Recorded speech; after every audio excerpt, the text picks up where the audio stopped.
काय निर्णय झाला या सभेमध्ये? आज काय निर्णय झाला आपला ग्रामसभेच्या बाबतीत? नाही, ग्रामसभेच्या संदर्भात ग्रामसभेचे नेते आहेत आमचे, ते सांगू शकतील.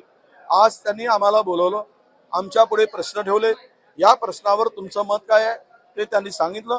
आम्ही आमचं मत प्रदर्शित केलं आणि त्यांनी आम्हाला आज पाठिंबा देण्याचं घोषित केलंय.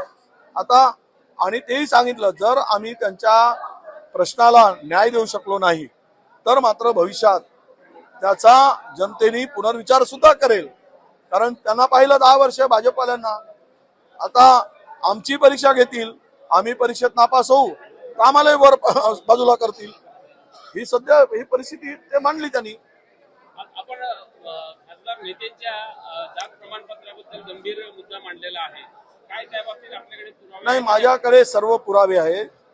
आम्ही पुरावे जमा केले आहेत. आमची उद्याला किंवा परवाला आम्ही हायकोर्टामध्ये एक केस पण टाकतो आहोत.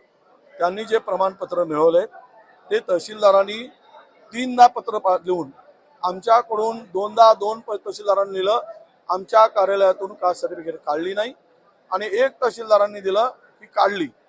यावरून आणि त्यांच्या गावातून जन्म ठिकाणी ती कुठेही उल्लेख नाही. त्यांच्या आजोबा रामू गोंड असं लिहिलं आहे, पण त्याचा कुठलाही मागचा पुढचा आधार नाही. तो आजोबाचा आहे की नाही तो दाखला हे कुठेही सिद्ध होत नाही. कारण ज्या शाळेमध्ये ते शिकलेत त्या शाळेमध्ये रेकॉर्ड त्यांच्या जन्माचा ग्रामपंचायतमध्ये मिळाला नाही. ग्रामपंचायतनी सुद्धा पत्र लेखी स्वरूपात आम्हाला पत्र दिलं आहे की ते ग्रामपंचायतमध्ये त्या आमच्या दाखला नाही किंवा जन्म मृत्यूची नोंद नाही. मला त्यांच्या भाऊ सक्का नेते ते भूमिजन आहेत त्याचं प्रमाणपत्र मला मिळालं. ते जर भूमिजन असतील तरी आदिवासी गोंड कसे? सख्खे चुलत भाऊ आणि त्यांचीच वंशावळ जोडून त्यांनी प्रमाणपत्र घेतलं. हे सगळे पुरावे आहेत. म्हणून मी माझ्या असलेल्या पुराव्याच्या आधारे सांगितलंय की हे कुठेही ताळमेळ आदिवासी असल्याचं दिसत नाही. राजे म्हणाले की श्रीमंत बुद्धीचे भिकारी असं आपण बोललात, त्यावर राजे म्हणाले की ही महाराष्ट्राची संस्कृतीच नाही आणि आपण विचाराने भिकारीच झाले. तो जिथे गेले तो विचार यांना भिकारी करणार आहे. म्हणून मी बोललो, राजे जरी श्रीमंत असले तरी त्याला विचार सुद्धा श्रीमंतीचा असला पाहिजे. तो बहुजनांच्या हिताचा असला पाहिजे. तो आदिवासी दलित ओबीसीच्या हिताचा असला पाहिजे. राजे हे सर्वांचे असतात, पण ज्या विचाराला चिटकले तो विचार जो आहे ना तो धर्मामध्ये जातीमध्ये भेद निर्माण करणारा आहे.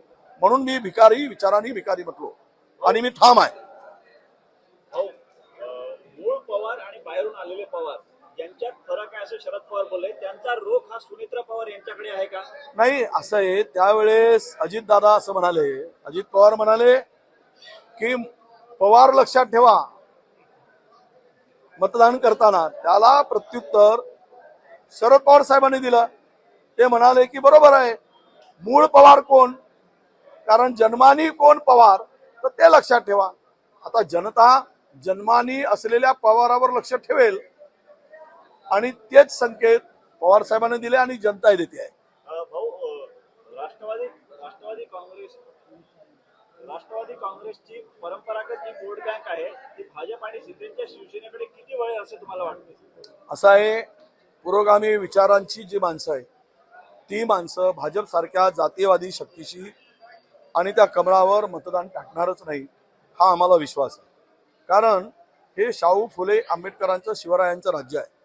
या राज्यामधील जनता ही फार सजग आहे, अलर्ट आहे आणि तो विचारपूर्वक मतदान करणारी आहे.